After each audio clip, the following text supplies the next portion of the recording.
नमस्कार दोस्तों, स्वागत है आपका हमारी YouTube चैनल ब्रजेश पाठशाला 66 में। दोस्तों, आज हम क्लास 10th की प्रश्नावली 1.2 पढ़ेंगे।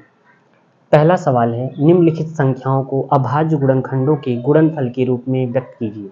दोस्तों, यहाँ पर अभाज्य गुणनखंड निकालना है। सबसे पहले हम ये समझते हैं कि अभाज्य संख्या होती क्या है। दोस्तों, अभाज्य संख्या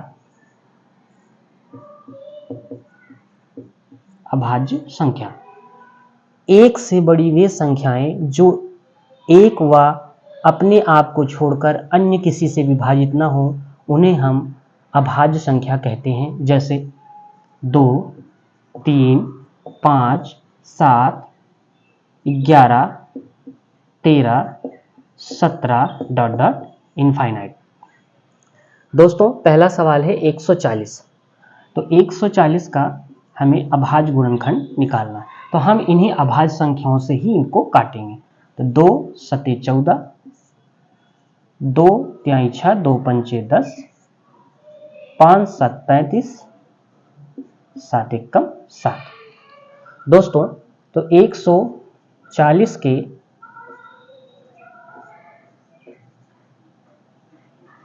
अभाज्य गुणनखंड बराबर इन्हीं सारी संख्याओं का हम आपस में गुणा करा लेते हैं। 2 गुणे 2 गुणे 5 गुणे 7, 2 गुणे 2 गुणे 5 गुणे 7, यह आपका आंसर है। इसी प्रकार दोस्तों दूसरा देखते हैं 156। 156 को हम 2 से काटेंगे। 2 7 14, 2 8 16, 2 तिहाई 6, 2 9 18, 3 से काटिए, 3 एकम 3, 3 तिहाई 9, फिर 13 से काटिए, 13 एकम 13।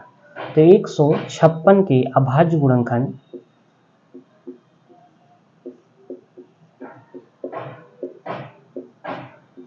बराबर इन सारी संख्याओं का आपस में गुणा करा लेते हैं। 2 गुणे 2 गुणे 3 गुणे 13, 2 गुणे 2 गुणे 3 गुणे 13, यह आपका आंसर।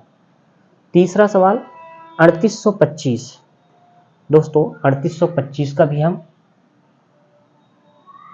3825 का हम गुणनखंड निकाल लेते हैं। 3 से काट देंगे, 3 एकम 3, 3 दूनी 6, 3 सते 21, 3 पचे 15। फिर से 3 से काट देते हैं, 3 चौक 12, 3 दूना 6, 3 पचे 15। वापस 5 से काट देते हैं, 5 8 40, 5 पचम 25, 5 एकम 5, 5 7 35। वापस 17 से काट देते हैं, 17 एकम 17। दोस्तों, 3825 के गुणनखंड बराबर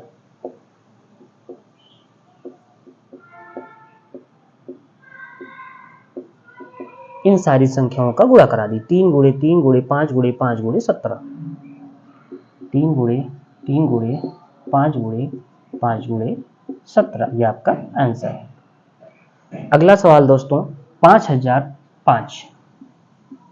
5005, इसको भी हम सर्वप्रथम 5 से काट देते हैं। 5 एकम 5, 0 0, 5 एकम 5।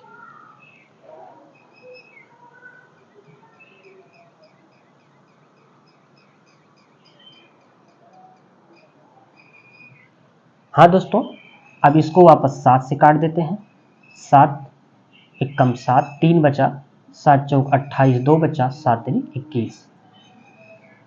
अब दोस्तों ये 11 से काट देते हैं। 11 एकम 11, 3 बचा, 11 तिहाई 33। फिर 13 से काट देते हैं, 13 एकम 13। तो 5005 के अभाज्य गुणनखंड बराबर अभाज्य गुणनखंड बराबर इनका आपस में गुणा करा देते हैं। 5 गुणे 7 गुणे 11 गुणे 13, 5 गुणे 7 गुणे 11 गुणे 13। अंतिम सवाल दोस्तों 7429।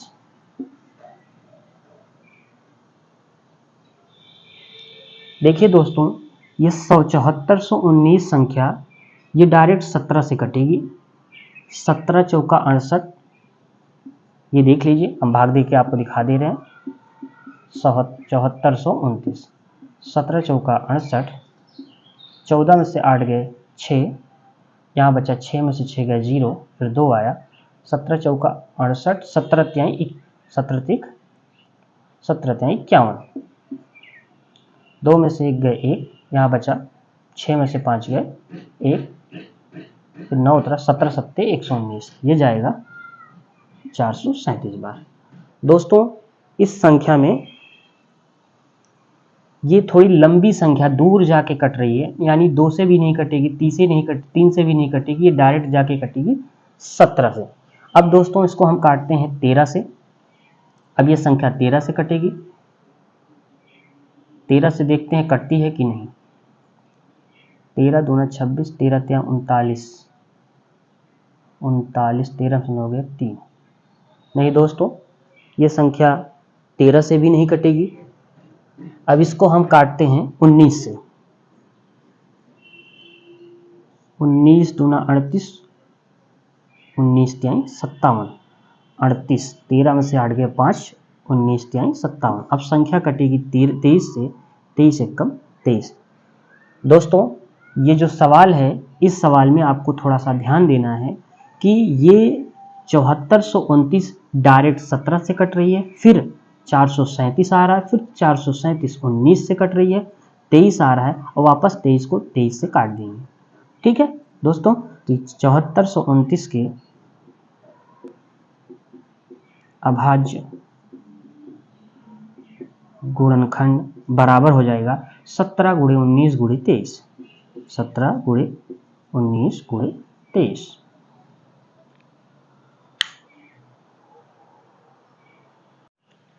दोस्तों देखते हैं दूसरा सवाल। पूर्णांकों के निम्नलिखित युग्मों के मासा और लासा ज्ञात कीजिए तथा इसकी जांच कीजिए कि दो संख्याओं का गुणनफल मासा गुणे लासा। दोस्तों पहला सवाल इसमें है 26 और 91। तो आप 26 और 91 का गुणनखंड कर लीजिए। 2 से काट दीजिए 13, 13 से काट दीजिए 13 एकम 13, और 91 को 7 से काट दीजिए 13, 13 से काट दीजिए 13 एकम 13। अब यहाँ हम देखते हैं कि 26 का जो अभाज्य गुणनखंड आया है वो 2 गुणे 13 है, 2 गुणे 13, और 91 में कितना आया 7 गुणे 13। अब यहाँ से हम मासा निकाल लेते हैं और लासा निकाल लेते हैं। दोस्तों इन दोनों अभाज्य गुणनखंडों में जो संख्या दोनों में कॉमन होगी वही उसका मासा कहलाएगी। देखिए दोस्तों, इसमें 13 है, इसमें भी 13 है, 13 दोनों में कॉमन है, तो इसका मासा कितना हो जाएगा 13। और लासा कैसे निकालते हैं, जो कॉमन रहता है उसको लिख लेते हैं। तो यहाँ पर 13 कॉमन था, 13 हमने लिख लिया, बाकी बची हुई संख्याओं का हम गुणा कर देते हैं। इसमें बची हुई संख्या 2 है, इसमें बची हुई संख्या 7, तो ये हो गया 13 दूना 26 गुणे 7, 7 छंग 42, 7 दूनी 14 4 18, आ गया 182। अब दोस्तों कहा जा रहा है दो संख्याओं का गुणनफल मासा गुणे लासा, यानी दोनों संख्याओं का गुणनफल बराबर होना चाहिए मासा गुणे लासा के। तो निकाल लेते हैं। दो संख्याओं का गुणनफल बराबर मासा गुणे लासा। अब देखिए दोनों संख्याएं कौन कौन सी हैं, एक संख्या है 26 और दूसरी संख्या है 91, बराबर मासा कितनी आई 13 और लासा कितना आया 182। गुणा करा लीजिए। 13 दूना 26 की 6 हासिल 2, 13 अट्ठे 104, 104 में 2 हासिल जुड़ जाएगा 106 हासिल 10, 13 एकम 13 10 23, 2366। तो दोस्तों जब आप इसका गुणा कराएंगे तो इसमें भी आएगा 2366, 2366। यानी हम देखते हैं कि इसमें जो बायां पक्ष है उस दाएं पक्ष के बराबर है। दूसरा सवाल देखते हैं 510 और 92। तो 510 का आप निकाल लीजिए, 2 से काट दीजिए, 2 दूना 4, 2 पंचे 10, 2 पंचे 10, 3 से काट दीजिए, 3 अठे 24, 3 पचे 15, 5 से काट दीजिए, 5 एकम 5, 5 7 35, 17 से काट दीजिए, 17 एकम 17, वापस 92 का निकाल लीजिए, 2 चौक 8, 2 छंग 12, 2 दूना 4, 2 तिहाई 6, वापस 23, 23 एकम 23। अब यहाँ पर 510 का अभाज्य गुणनखंड हो जाएगा 2 गुणे 3 गुणे 5 गुणे 7, 17, 2 गुणे 3 गुणे 5 गुणे 17, और 92 का अभाज्य गुणनखंड हो जाएगा 2 गुणे 2 गुणे 23, 2 गुणे 2 गुणे 23। अब इसमें से मासा ज्ञात कर लेते हैं दोस्तों, लासा ज्ञात कर लेते हैं दोस्तों। इन दोनों में जो संख्याएं कॉमन होंगी वही उनका मासा होगा। देखिए इनमें ये दोनों में 2 और 2 आ रहा है, तो इसका मासा कितना हो जाएगा 2। अब हम लासा निकालेंगे, तो जो संख्या दोनों में कॉमन होती है उसको लिख देते हैं, उसके बाद जितनी बची हुई संख्याएं होती हैं उन सब का आपस में हम गुणा करा देते हैं। इसमें बची है संख्या, इसमें बची है 2, इसमें बची है 3, इसमें बचा है 5, इसमें बचा है 17 और इसमें बचा है 23। यानी 2 के अलावा 3, 2, 5, 23, 17 ये सारी संख्याएं यहाँ पे बची हुई हैं। अब इन सभी संख्याओं का आपस में आप गुणा करा लीजिए।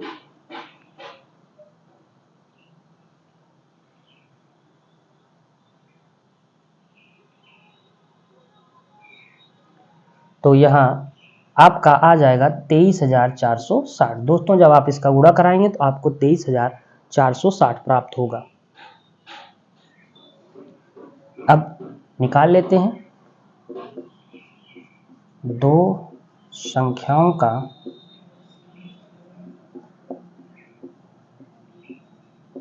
गुणनफल बराबर मासा गुणे लासा। दो संख्याएं कौन कौन सी हैं, एक 510, दूसरी 92, बराबर मासा कितना आया 2 गुणे लासा कितना आया 23,460। दोस्तों गुणा करा लेते हैं, 2 0 0, 2 छंग 12, 2 चौक 8, 1 9, 2 तिहाई 6, 2 दूना 4, 46,920। इसका भी आप गुणा कराएंगे तो 46,920 आएगा। इससे हमें यह पता चलता है कि इसका जो बायां पक्ष है, बायां पक्ष ये बराबर है दाएं पक्ष के, दाएं पक्ष। दोस्तों देखते हैं तीसरा सवाल। 336 का अभाज्य गुणनखंड निकाल लेंगे। 2 एकम 2, 2 छंग 12, 2 अठे 16, 2 अठे 16, 2 चौके 8, 2 चौक 8, 2 दूना 4, 2 दूना 4, 2 एकम 2, 3 सत्ते 21, 7 एकम 7। 54 का निकाल लेते हैं। 2 दूना 4, 2 सत 14, 3 9 27, 3 तिहाई 9, 3 एकम 3। दोस्तों 336 का अभाज्य गुणनखंड आ गया ये वाला, 2 गुणे 2 गुणे 2 गुणे 2 गुणे 3 गुणे 7। 54 का भी अभाज्य गुणनखंड आ गया ये वाला, 2 गुणे 3 गुणे 3 गुणे 3। अब हम मासा और लासा ज्ञात कर लेते हैं। दोस्तों इसके पहले वाले सवाल में आपको हमने बताया कि इन दोनों अभाज्य गुणनखंडों में जो कॉमन होगा, तो ये कॉमन हो गया और ये कॉमन हो गया। जो कॉमन होगा उनको हम, ये 2 कॉमन है और ये इसमें 3 कॉमन है, ये आ गया 3 दूना 6, मासा कितना आ गया 6। और लासा क्या करते हैं, जो दोनों में कॉमन होता है, यानी 2 और 3 कॉमन है तो 2 तिहाई कितना हो गया 6, 6 ये तो कॉमन है, फिर जितने बच रहे हैं उसका गुणा करा देंगे। 2 गुणे 2 गुणे 2 गुणे 7, इसमें क्या बच रहा है गुणे 3 गुणे 3। अब इसका गुणा करा लीजिए।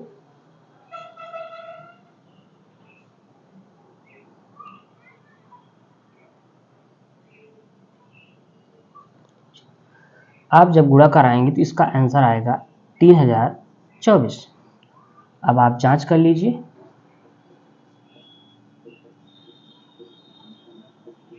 दो संख्याओं का गुणनफल बराबर मासा गुणे लासा। तो गुणनफल कर दीजिए, 336 गुणे 54 बराबर मासा कितना है इसका 6 और लासा कितना है इसका 3024। गुणा करा दीजिए, 6 चौक 24 की 4 हासिल 2, 6 दूना 12, 12 दो 14 हासिल 1, 6001 6 त्रिक 18, 18,144। जब आप इसका भी गुणा कराएंगे तो आपको 18,144 ही प्राप्त होगा। अतः आप यहाँ क्या देखते हैं, आप देखते हैं कि बायां पक्ष बराबर दायां पक्ष।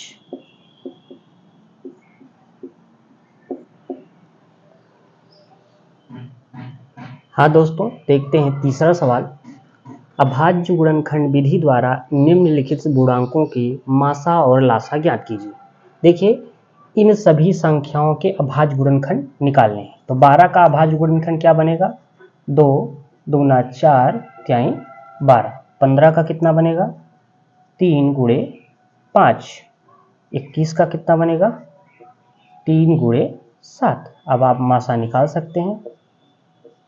मासा बराबर तीनों में जो कॉमन, देखिए इसमें भी 3 है, इसमें भी 3 है, इसमें भी 3 है, तो 3 कॉमन हो गई, यानी 12 15 21 का जो मासा होगा वो 3 होगा। लासा निकाल लेते हैं। हमने आपको बताया कि जो तीनों में कॉमन हो उसको पहले लिख देते हैं, उनके अलावा जो बचते हैं, इसमें क्या बचा 2 बचा, फिर से 1 2 बचा, इसमें 5 बचा, इसमें 7 बचा। 3 दूना 6 दूना 12, 12 पंचे 60, 60 का गुणा 7 में करेंगे, 7 छम 42, 420। ये हो गया आपका आंसर। दूसरे सवाल में देखते हैं 17 23 29। तो 17 का अभाज्य गुणनखंड हो जाएगा 1 गुणे 17, 17 कम 17। 23 का हो जाएगा 1 गुणे 23। 29 का हो जाएगा 1 गुणे 29। अब इसका मासा निकाल लेते हैं। देखिए दोस्तों, इन तीनों में एक कॉमन है, तो जो कॉमन है वही उसका मासा हो जाएगा। लासा निकाल लेते हैं। इन तीनों में जो कॉमन है उसको लिखेंगे, उनके अलावा जो बच रहे हैं उनका गुणा करा देंगे। ये 17 है, ये 23 बच रहा है, इसमें 29 बच रहा है, इन सबका आपस में गुणा करा देते हैं।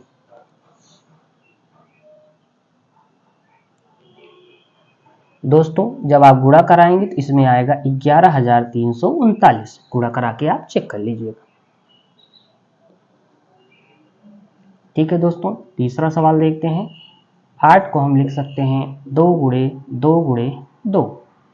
9 को हम लिख सकते हैं 3 गुणे 3 और 25 को हम लिख सकते हैं 5 गुणे 5। देखिए दोस्तों, इसमें अगर एक बढ़ा देते हैं तो कोई दिक्कत नहीं है, क्योंकि हम 8 को 2 गुणे 2 गुणे 2 गुणे 1 भी लिख सकते हैं, 3 गुणे 3 गुणे 3 1 भी लिख सकते हैं, 25 को हम 5 गुणे 5 गुणे 1 भी लिख सकते हैं।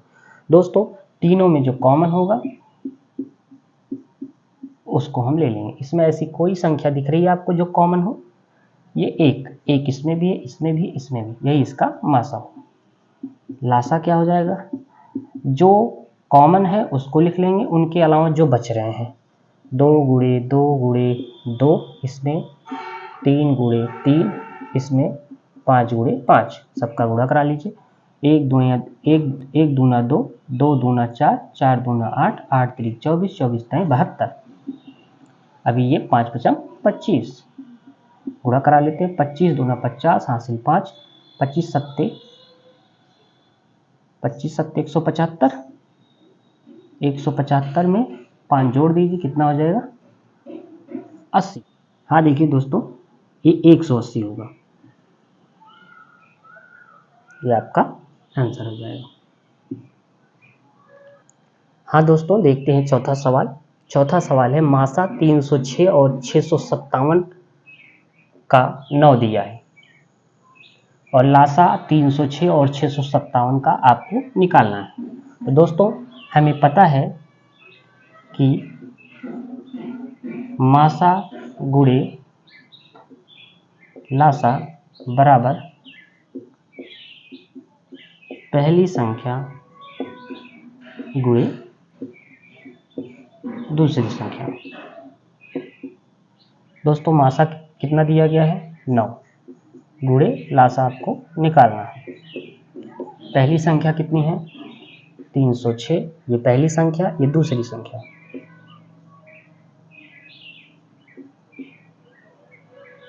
ठीक, देखिए दोस्तों यहाँ पर 9 गुणा हुआ है लासा के साथ, इधर आएगा तो भाग हो जाएगा। लासा बराबर 306 गुणे 657 बटे 9, 9 से भाग कर देंगे, 9 त्रिक 27, 9 चौक 36, यह आ जाएगा 34 गुणे 657। दोस्तों इसका आप गुणा करेंगे तो आएगा 22,338, यह आपका आंसर। हाँ दोस्तों देखते हैं पांचवा सवाल। जांच कीजिए कि क्या किसी प्राकृतिक संख्या n के लिए संख्या 6 की पावर n अंक शून्य पर समाप्त हो सकती है। देखिए दोस्तों, यदि संख्या 6 की पावर n शून्य के साथ समाप्त होती है तो यह 5 से विभाजित होती है। लिखेंगे, यदि 6 की पावर n संख्या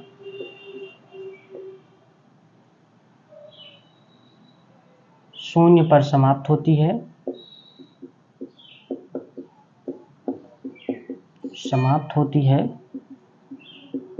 तो यह 5 से विभाजित होगी। यानी हम कह सकते हैं 6 की पावर n का जो अभाज्य गुणनखंड होगा उसमें 5 होना चाहिए। जबकि आप देखते हैं 6 की पावर n में गुणनखंड कितने का बन रहा है 2 गुणे 3 का, यानी इसमें कहीं पर भी 5 नहीं आ रहा है। अतः हम कह सकते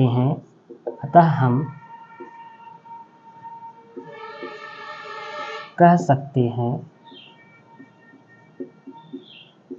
कि प्राकृतिक संख्या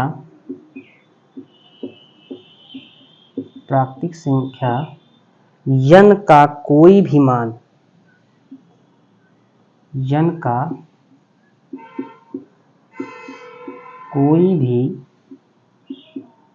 मान ऐसा नहीं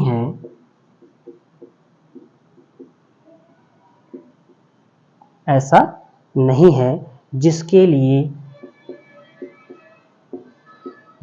लिए 6 की पावर n अंक शून्य पर समाप्त हो। अंक शून्य पर समाप्त हो। हाँ दोस्तों देखते हैं छठा सवाल। छठा सवाल है, व्याख्या कीजिए कि 7 गुणे 11 गुणे 13 धन 13 और 7 गुणे 6 गुणे 5 गुणे 4 गुणे 3 गुणे 2 गुणे 1 धन 5 भाज्य संख्याएं क्यों हैं। चलिए दोस्तों हम 7 गुणे 11 गुणे 13 धन 13 ले लेते हैं। 11 सते 77, 77 का 13 में गुणा कर लेते हैं।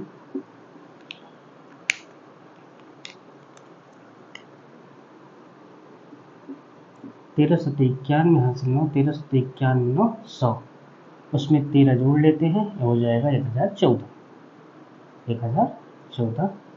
1014 का गुणनखंड निकाल लेते हैं। 2 पंचे 10, 2 से 14।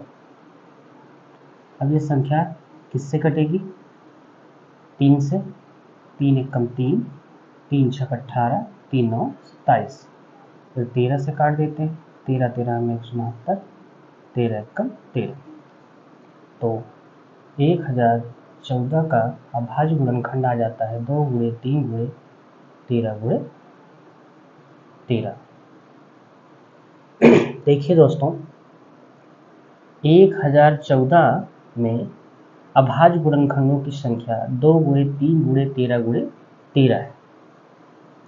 अतः 1014 संयुक्त संख्या है। यहाँ पर लिखेंगे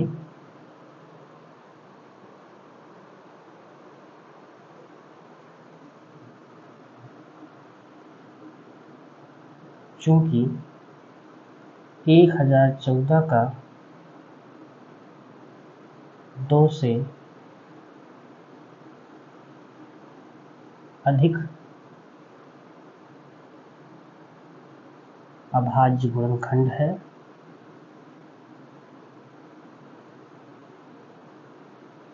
अतः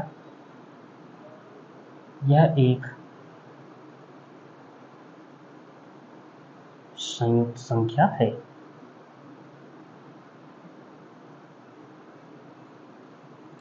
यानी 1014 जो है वो 2 से भी विभाजित हो जाती है, 3 से भी विभाजित हो जाती है, 13 से भी विभाजित हो जाती है और 13 से भी विभाजित हो जाती है।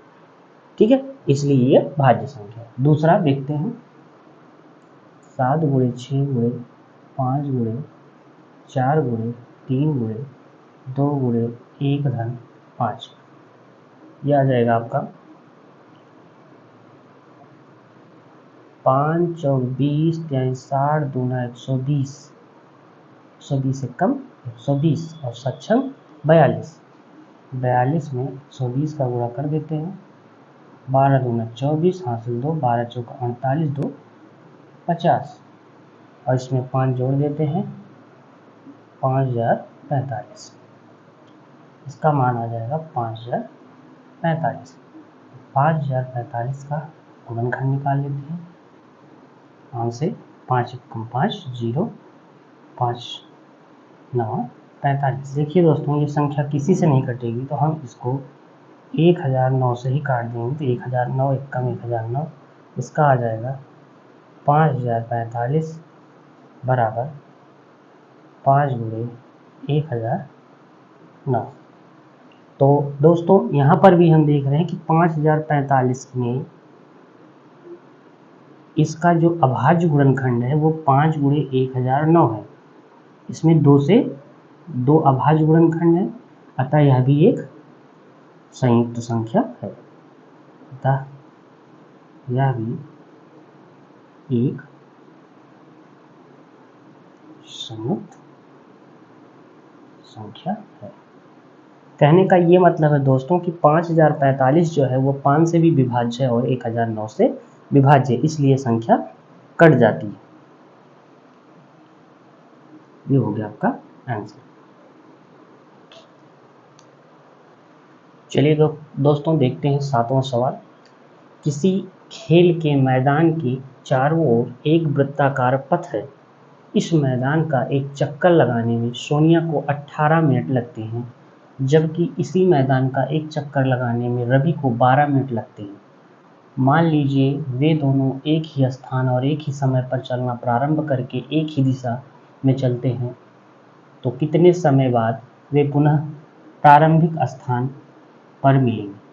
दोस्तों देखिए, वो कम से कम समय लेंगे, तो कम से कम समय के लिए आप ये 18 और 12 का एलसीएम निकाल लीजिए। आपका उत्तर बनेगा 18 को हम लिख सकते हैं 2 तिहाई 6 त्रिक 18 और 36 को लिख सकते हैं 2 तिहाई 6 6 त्रिक 18 दूना 36। दोस्तों इन दोनों का लासा निकाल लेते हैं। दोनों में कॉमन क्या है? 2 कॉमन है। इसमें भी कॉमन क्या है? 3 कॉमन है। जो कॉमन रहेगी उसको हम लिख लेंगे, बाकी ये भी 3 कॉमन है। तो ये 2 का जोड़ा एक 2 कॉमन हो गया, ये 3 का जोड़ा एक 3 कॉमन हो गया और वापस एक 3 का जोड़ा फिर से 3 कॉमन हो गया। और जो संख्या बची हुई है उसको लिख लेते हैं 2 तिहाई 6 त्रिक 18 दूना 36 मिनट। हम कह सकते हैं कि वे पुनः प्रारंभिक स्थान पर 36 मिनट बाद मिलेंगे। अतः वे पुनः 36 मिनट बाद प्रारंभिक स्थान पर मिलेंगे।